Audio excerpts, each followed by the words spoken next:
We continue now at the top of Daf Chaf Aleph Amud Aleph and Meseches Megillah. This is Megillah Daf 21a. The Gemara in the previous summit wanted to know the source. How do you know Hashkaya Sota is during the day? How do you know that when you give the Sota to drink from the bitter waters, that takes place during the day? So the Gemara said it was a Gezer Shava from the word Torah. It uses the word Torah by Mishpat, and we say Ma Mishpat Bayom, just like judgment is during the day. Afkan Sota over here by the Sota. By Yom it has to be during the day. Rashi over here says Mishpat Bayom Dechsiv V'haya B'yom Hanchilo Es Banav Ora Kol HaParsha Kula Lios Din. That entire parsha over there in Devarim Chaf Aleph is talking about din. It's talking about judgment. The Meseches Sanhedrin B'Perek Echad Dinei Mamanis, and again, that's during the day. So too over here, it's going to be during the day. And the Gemara continues at the two dots, V'la so egla for egla arufa. Also, that whole procedure has to be done during the day. Amri devei Rabbi Yanai, they said in the yeshiva of Rabbi Yanai, kapara ksiv ba kekachim. It uses the word kapara by egla arufa, so it's the same thing as other kachim, as karbanos, has to be during the day. V'la taharas mitzora, and also for the purification of the mitzora, that also is during the day. Rashi over here says, b'tziporim ve'etz erez ve'ezov u'shnitolas. Also, they have a whole procedure over there. They use tziporim birds, they use eitz erez, that's a hyssop branch. They use eitz rather cedar wood, azov, and hyssop branch, ushni tolas, and they use the thread. So all of those, that whole procedure has to be done during the day. Techsiv, like the pasuk says, zos tia toras hamitzora biyom tahara. So again, it uses the word yom, indicates that process has to be done during the day. It says that the entire night is kosher. In the Mishnah it said the whole night is kosher for harvesting the omer. Again, that's the omer that's brought Pesach time. The Omar Mars, the master said, Kitsira usafira balayla. The master said that when it comes to harvesting and when it comes to doing the counting, the Sfiras Omer, that takes place at night. V'hava biyom, but the actual bringing of the carbon omer, that takes place during the day. Ulahekter chalavim ve'varim, when it comes to burning the fats and the limbs of the karbanos, that takes place at night. Techsiv, just like the pasuk says, kol halayla araboker, all night until the morning. And the Gemara continues at the two dots. The Mishnah said at the end, zehaklal, this is the rule, davar shemitzvasu biyom kosher kol hayom. Anything where the mitzvah is during the day, so the mitzvah is the entire day. You can do it the entire day. Gemara says, zehaklal lesuyemai. What is this? Is the rule coming to include? Generally, when you have a zehaklal in the Mishnah, it comes to include some other case. So the Gemara says, La suye sidr bazichin v'siluk bazichin. It comes to include the arranging of the vessels and the removing of the vessels that had to do with the lechem aponim that was on the shulchan. In these vessels, in the bazichin, they had the frankincense that accompanied the lechem aponim. So that also is done any time during the day. Rabbi Yossi, just like Rabbi Yossi says. The Tanya we learned in a brayso, Rabbi Yossi Omer, Rabbi Yossi says, Silek etzei yashana shachris v'sidr sachadosha arvis. Let's say the person removed the old bread during the morning, but then he didn't immediately replace it with the new bread. He did the new bread towards the evening, but it was still daytime. Ein bekachlum, it's not a problem. You don't have to do it immediately. Umani mekayim lefnei Hashem tamid. So what does the pasuk mean when it says tamid? It seems like it has to be always. There always has to be bread. It just means to say shelo yehei shulchan below lechem. It means the shulchan shouldn't go an entire day without lechem, according to Rabbi Yossi. The other opinion is that immediately when you remove the old bread, you have to put in the new bread. The point of Rabbi Yossi is that even if you do it sometime during the day, that's going to be good enough.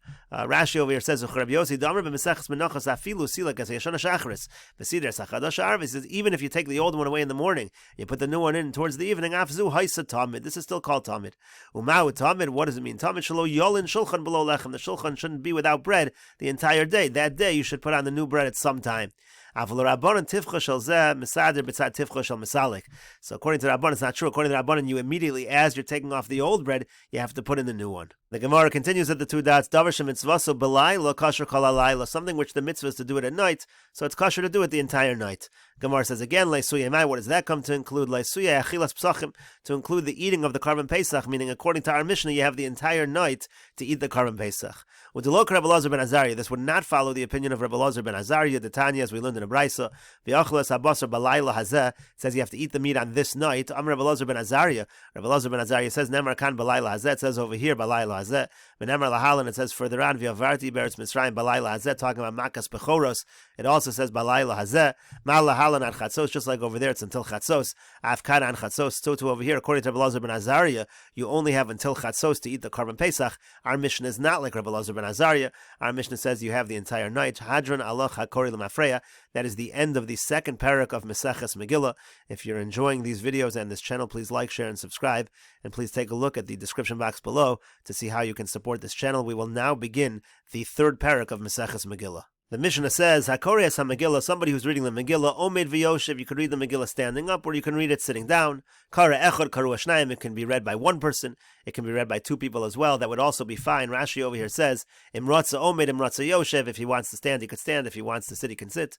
Yachad Yotzu. If you have two people reading together, it's your Yotze. We don't say that the two voices can't be heard properly. No, it's fine even if two people read the Megillah. That's not going to be a problem. The Mishnah continues, Makam Shanagu Levarech Yevarech. If it's an area where the minhag is to make a bracha on the Megillah, they make a bracha. V'shelo Levarech Lo Yevarech. If the custom is not to make the bracha, he shouldn't make the bracha. B'sheni v'chamishi b'Shabbos b'mincha. On Mondays and Thursdays and at Shabbos mincha, Korin Shlosha, we call up three people to read from the Torah when we're laning on these days. Ein pochsen mehen vein mosifan alein. You can't do less than three. You can't do more than three. Vein maftir b'navi. There's no haftorah at these lanings. Haposeach v'achosim b'Torah mevarech lefaneo liachareh. The person who begins, meaning the person who gets the first aliyah, so to speak, and the chosim is the person who concludes, the one who gets the last one. They're the ones that make the bracha. The person who starts makes the first bracha, and the person who concludes the last one, he makes the bracha at the end. According to the simple explanation of the Mishnah, means to say the people in the middle, the people who are laning in the middle, they don't make a bracha at all. On Rosh Chodesh and Chol Hamoed, Korin Arba, then you call up four people to read from the Torah when you're laning. In Pochsen mehen vein mosifan alein, you can't do less, you can't do more than four. Vein maftir b'navi, there's no haftorah. Haposech v'achosim b'Torah mevarech lefaneo le'achareh. Again, the person who opens and the person who concludes the reading from the Torah makes the bracha before and the bracha after. Zehaklal, this is the rule. Kol sheyesh bo musaf. Anytime there's musaf, ve'eno yomtiv, but it's not a yomtiv, so that includes what we just said, Rosh Chodesh and Chol Hamoed. Korin Arba, so then you call four people to the Torah. B'Yom Tov, on a regular Yom Tov Chamisha, there are 5 aliyahs. You have 5 people who read from the Torah. B'Yom HaKippurim Shisha, on Yom Kippur there are 6 people. B'Shabbos Shiva, on Shabbos there are 7 people. Ein Pochsen Mehen, on Shabbos you can't do less than 7. Aval Mosifan Aleim, but you could have more than 7 if you want. Umaftirin B'Navi, there is Haftorah. Haposech v'achosim b'Torah, and the person who opens the Torah, the person who concludes the reading, Mevarech Lefanem, makes the bracha before, Uliachareh, and afterwards. And Rashi over here says, B'Sheni v'Chamishi b'Shabbos u'v'Shabbos b'Mincha, Mondays and Thursdays, and in Shabbos and Mincha, Ezra Tiken Shukor B'Sheni u'v'Chamishi b'Baba Kama b'Perek Meruba. Ezra instituted that they should lay in on Mondays and Thursdays. V'Achashmin and the Shlosha, and here we're teaching that there are 3 people who are called up to read from the Torah, Kohen v'Levi v'Yisrael, Kohen, a Levi, and Yisrael. Vein Mosifan Alein, you can't add on. Shelo Yikshel Etzibur, that would be difficult for the congregation. B'Mnei Shein Yimei Malacha, because this is a time when people work, they don't want the laning to take too long. V'Shabbos b'Mincha Samach Lechashechu, now a Shabbos Mincha, it's already near dark. Sharei Kol Hayom Hayu Regil Lidrosh, because they used to have drushes the entire day. Shabbos Mincha would be towards the end of the day, so there also, you don't want to add on. Vein Maftir and Mishum Haitai Megufei, Rashi says the same is true Haftorah. You don't do Haftorah for this very same reason. Doesn't want it to be too lengthy. Haposech v'achosim b'Gemar Mefarish. The Gemara is going to explain exactly what it means, the person who begins and the person who ends, that they make the bracha at the beginning and at the end. Ve'ein Mosifan Alei, and again, you're not supposed to add on. B'Rosh Chodashim v'Chol Hamoed Nami. Rashi says also Rosh Chodesh and Chol Hamoed, you're not supposed to add aliyahs. Ika bittul melacha. That's a bittul melacha. The melachas davar avin mutaris, because there are certain kinds of melacha that are mutar on Chol Hamoed. For example, let's say something is going to be a loss of money, you're allowed to do malacha, so we don't want to extend the laning and the davening for too long. And the Gemara says, Tana was taught, Masha'ein kain b'Torah. It's not true when it comes to laning from the Torah. By the Megillah, you're allowed to read the Megillah sitting down. When it comes to reading from the Torah, you have to be standing up. Gemara says, Menohani Mili, from where do we know this is true? Amar Rabbi Avo. Rabbi Avo says, Diamar Kar, because the pasuk says, V'atapo amodi modi. It says by Matan Torah, HaKadosh Baruch Hu says to Moshe, stand with me. So you see, by the giving of the Torah, they were standing. So too, by the reading from the Torah, you have to be standing. V'yamar Rabbi Avo, and Rabbi Avo says, Il moli mikra kasev. If not for the pasuk that's written this way, Yev Shalom, we couldn't even say this. Kiviyachol af HaKadosh Baruch Hu ba'amida. It's as if the pasuk is saying that even HaKadosh Baruch Hu was standing at this time. V'yamar Rabbi Avo, and Rabbi Avo says, Minayin l'Rav shelo yeshav al gabi mita v'yishne l'talmido al gabi karka. How do you know that a Rebbe should not sit on top of a bed or a couch and teach the student while the student is sitting on the floor? Shenemar, because the pasuk says, V'ata po amodi modi, stand with me. See, they were in the same position.